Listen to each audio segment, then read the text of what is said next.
Bonjour, dans cette vidéo, je réponds à la question « Quel boîtier choisir ?» Premièrement, je vous conseille fortement d'aller chercher votre premier boîtier, le boîtier mauve. Pourquoi? Parce qu'il contient 12 émotions et sentiments de la vie courante que vous n'allez pas retrouver dans les autres boîtiers. Donc, par exemple, l'impuissance, la fierté, la honte, la colère et plusieurs autres. Comme c'est un boîtier, le boîtier 1 qui est axé sur l'insatisfaction ressentie dans la relation, vous allez y retrouver plusieurs défensives, donc une douzaine, pour vous introduire sur la connaissance de vous dans vos défensives en relation.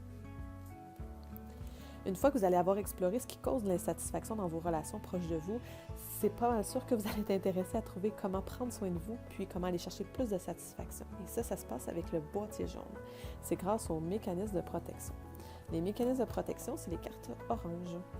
Donc, par exemple, choisir mon entourage, vérifier, demander. Vous avez une introduction aux moyens de protection. Autre particularité du boîtier 2, dans le boîtier 1, on avait des émotions et sentiments courants. Dans le boîtier 2, on y va seulement avec les peurs précises. Donc, vous en avez une douzaine, encore une fois, telles que la peur de vivre du rejet, la peur d'échouer, la peur de déplaire. Donc, on va préciser l'insécurité qu'on vivait dans le boîtier 1. Boîtier 3. Le boîtier 3 va vous intéresser si vous voulez approfondir les zones sensibles qui sont touchées quand vous vivez des émotions et sentiments. Par exemple, la zone sensible de rejet, la zone sensible de pas correct, la zone sensible d'insécurité ou même d'abandon. Dans le boîtier 3, on ajoute à votre collection une douzaine de moyens de protection pour compléter ce que vous aviez commencé comme travail dans le boîtier 2. Autre particularité du boîtier 3, c'est l'ajout de 2 nouvelles catégories. Donc, on ajoute la catégorie des désirs, donc c'est les moyens pour combler les besoins, les cartes jaunes, ainsi qu'on ajoute la catégorie des impacts relationnels. Donc, c'est quoi l'impact de mon fonctionnement relationnel sur la relation et sur moi? Est-ce que ça crée de la paix en moi? Est-ce que ça me rapproche de l'autre, par exemple?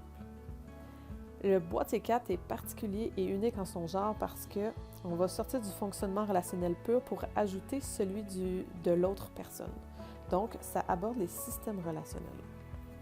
Un exemple de système relationnel, c'est le victime-bourreau. Donc, c'est un système qui n'est pas satisfaisant, qui engendre beaucoup de souffrance dans la relation. Pour chaque système insatisfaisant, je vous parle du fonctionnement du système relationnel satisfaisant. Par exemple, le sensible assumé. Donc, c'est comment dénouer le système insatisfaisant pour le rendre plus satisfaisant.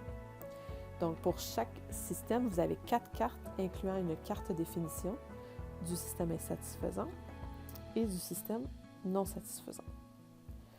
Comme ça, vous avez 12 systèmes relationnels dans le boîtier numéro 4.